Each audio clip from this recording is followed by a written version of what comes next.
দেশের বিভিন্ন স্থানে সভা সমাবেশ, মানববন্ধন সহ নানা ঘটনার আরও খবর থাকছে সৈয়দা সামিয়া তামান্নার রিপোর্টে। জাতীয় নাগরিক কমিটির মুখ্য সংগঠক হাসনাত আবদুল্লাহর উপর ন্যাক্কারজনক হামলার প্রতিবাদে গোপালগঞ্জে মানববন্ধন ও বিক্ষোভ মিছিল হয়েছে। গোপালগঞ্জ জেলা শাখার আয়োজনে এই কর্মসূচি পালিত হয়। জুলাই আগস্ট গণ অভ্যুত্থানে আহত ও শহীদ পরিবারের সদস্যদের মাঝে সঞ্চয়পত্র ও চেক বিতরণ করেছেন গোপালগঞ্জ জেলা প্রশাসক মোহাম্মদ কামরুজ্জামান। বিএনপি চেয়ারপারসনের উপদেষ্টা আব্দুল কাইয়ুম উপজেলা বিএনপিকে না জানিয়ে বিএনপির বহিষ্কৃত নেতা ও আওয়ামী লীগের দোসরদের নিয়ে পথসভা করার প্রতিবাদে সংবাদ সম্মেলন করেছে জামালপুরের বকশীগঞ্জ উপজেলা বিএনপি। কেউ অপরাধ করলে পরিবার এমনকি সমাজ থেকে বিচ্ছিন্ন হয়ে যাবেন, কারণ বিগত সরকারের আমলে সেই পুলিশ এখন আর নেই বলে মন্তব্য করেছেন ঢাকা জেলার অতিরিক্ত পুলিশ সুপার শাহিনুর কবির। উপজেলার রয়্যাল ইউনিয়নের ১৩ নং পুলিশ বিট এলাকা খড়ারচর বাজার এলাকায় ইফটিজিং, চাঁদাবাজ, মাদক ও সন্ত্রাস বিরোধী আলোচনা সভায় কথা বলেন তিনি। নাটোরের প্রবীণ সাংবাদিক ২১ টেলিভিশন দৈনিক সমকাল প্রতিনিধি বীর মুক্তিযোদ্ধা খন্দকার নবীর রহমান পিপলুকে জানাজা শেষে রাষ্ট্রীয় মর্যাদায় দাফন করা হয়েছে। সকালে নাটোর কেন্দ্রীয় ঈদগাহ ময়দানে তার জানাজা অনুষ্ঠিত হয়।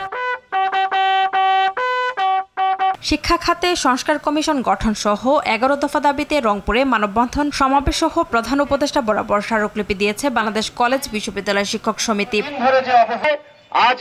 দিনাজপুরে হিলির মাঠপাড়া গ্রামে জিয়া নামে একজনকে চাপাতি দিয়ে কুপিয়ে আহত করার প্রতিবাদে মাদক ব্যবসায়ী ও বিভিন্ন অসামাজিক কাজে জড়িত সুখী ফারুক ও তার পরিবারকে উচ্ছেদ ও তাদের শাস্তির দাবিতে বিক্ষোভ মিছিল ও মানববন্ধন করেছে গ্রামবাসী। রাজশাহী ঢাকা রুটে চলাচল করা আন্তনগর ট্রেন চাঁপাইনবাবগঞ্জ পর্যন্ত করার দাবিতে মানববন্ধন কর্মসূচি পালন করেছে সুশাসনের জন্য নাগরিক সুজন।